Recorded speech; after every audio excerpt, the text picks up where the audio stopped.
এই শোনো না, আজকে অনেক কষ্ট হয়ে গেছে, রান্নাঘরে অনেক থাল বাসন জমা হয়ে গেছে, একটু ধুয়ে দিবা?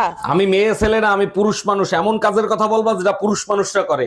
আচ্ছা তাই নাকি? তাইলে এক কাজ করো, 2 ভরি সোনা দিয়ে আমার জন্য একটা হার বানায় নিয়ে আসো। আচ্ছা শোনো, থাল বাসন ধোয়া হয়ে গেলে অন্য কোনো কাজ থাকলে বলো, করে দিব।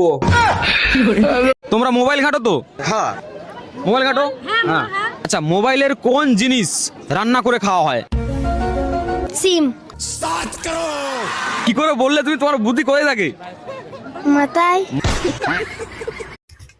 মা আমি এই ভাত খাবো না, দেখো ভাতের মধ্যে কি কি? এই দেখো পোকা। কোথায় দেখা? এই দেখো। ওটা তো তেজপাতা। ও আমি ভেবেছিলাম পোকা। তুমি ওই রকমই ভেবে থাকো। চৌধুরী সাহেব, আপনার মেয়ের বাচ্চা আমার পেটে। না, আমার মেয়ের বাচ্চা আপনার পেটে। ও, থুকু থুকু ইয়া, আমার বাচ্চা আপনার মেয়ের পেটে। এই যে ভাবি, এইটা কি অরুণ সাহেবের বাড়ি? জি স্যার, এটা অরুণ সাহেবের বাড়ি। আপনি কোথা থেকে আসছেন? আমি লোন ডিপার্টমেন্ট থেকে আসছি। অরুণ সাহেব 20 লাখ টাকা লোন নিছিল। হ্যাঁ, লোন নিছিল, আমাদের অনেক দরকার ছিল তাই নিছিল। এখন আমাদের টাকা দরকার, তাই লোনের টাকা ফেরত দেন। দেখেন ভাইয়া, আমরা তো লোন দেই না, যেখানে লোন দেয় সেখানে যান। আপা ওরা কি খাচ্ছে? চা। না তুমি চাও, আমার লজ্জা করছে। এই, ওরা খাসে চা। না তুমি চাও, আমার লজ্জা করছে।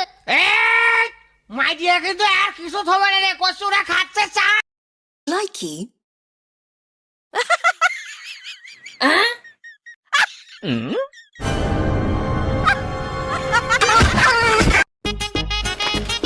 মা, শিবুদার বউকে প্রতিদিন ফল এনে দেয়, কই আপনার ছেলে তো এনে দেয় না? আরে বৌমা, শিবুর তো ফলের দোকান, সেই জন্য ওর বউয়ের জন্য রোজ ফল এনে দেয়। আমার ছেলে তো বিষের দোকান, তুমি কবে বিষ খাওয়া বলবা, আমার ছেলে তোমার জন্য বিষ এনে দেবে।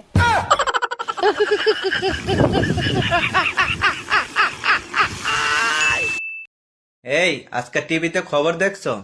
কই না তো, কেন কি হয়েছে? একটা মেয়ে তার বয়ফ্রেন্ডকে সাথে নিয়ে স্বামীকে মেরে ফেলেছে।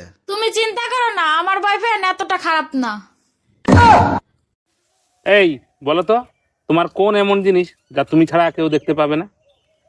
আমি ছাড়া কেউ দেখতে পাবে না? না কত কিছুই তো আছে আমি ছাড়া দেখতে পাবো না। না, তুমি ছাড়া আর কেউ দেখতে পাবে না। কেউ দেখতে পাবে না? তোমার এই জিনিস তুমি ছাড়া আর কেউ দেখতে পাবে না। আমার বুদ্ধি? না, হলো না।